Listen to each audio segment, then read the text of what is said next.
Hi there and welcome back again.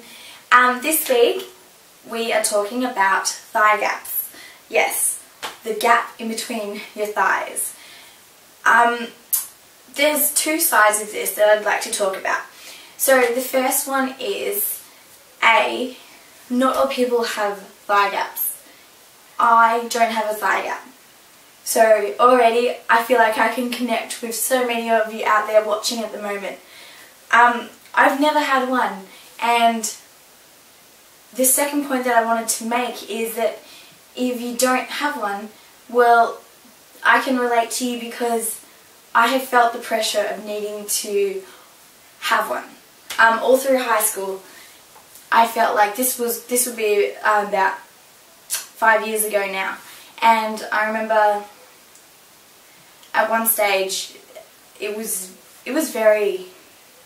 pretty intense because it was a big thing, and you would get, I guess, bullied for not having one, or for thinking like you're too fat or stuff like that. It wasn't fun. So if there's anyone out there watching, I can totally see where you come from. And I know it's hard to talk about because some people do know what it's like to feel that pressure, and then some people don't. So agreeing and admitting and just watching, you're helping yourself and you're helping me. So I appreciate you watching, and I just want you to know that there's people out there like you. So ways to deal with that, I don't want to say anyways, but I feel like I have gotten over it. Definitely know that you will get over it, okay?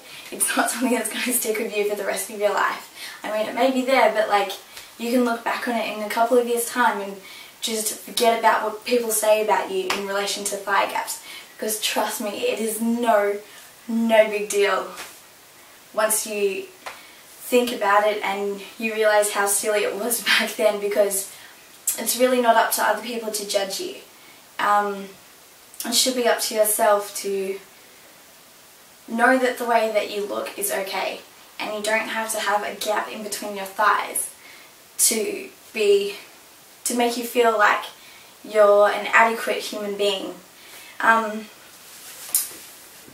So then the second point would be the pressures that, actually the second point would be that there was an episode of a TV series on Australian TV just a couple of weeks ago.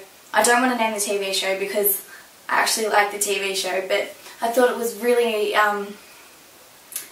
sad how they portrayed this as being cool, but then again it means that it's actually happening in high schools, which is sad that it's still happening because it's a really silly thing to have a gap between your thighs and then to feel like you're like worthless or anything less to other people because of the way they judge you.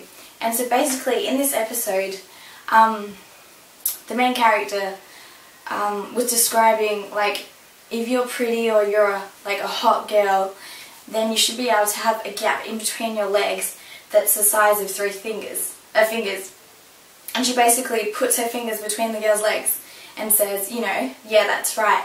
And then she does it to someone else, and well, then that girl is made fun of because she hasn't got the right amount of thigh gap. And I thought that was really sad, just because I could relate to it. And it shouldn't still be happening because it's such a silly concept. But yeah, just know that it's talk to your friends about it, and know that you're not the only one out there who thinks it's silly or who doesn't agree with it, because it is such a silly concept. And yeah, I don't like talking about it, so this was a really big thing, and I hope that by talking about it on the internet and people seeing and talking, you know, just with others in general, that you'll realise that it's okay. And being the best person that you can be, it's not going to rely on whether you have a gap in between your thighs. It is the tiniest little thing. There's so many other important things in yourself that you can look for to bring out the person inside you, and you don't need you don't need to analyse whether you have a gap in between your legs. Between your thighs. Yeah. Okay. Well, thanks for watching. I hope this was helpful and I shed some light on the topic somehow. But yeah, just know there's others like you out there. Anyway, thanks for watching.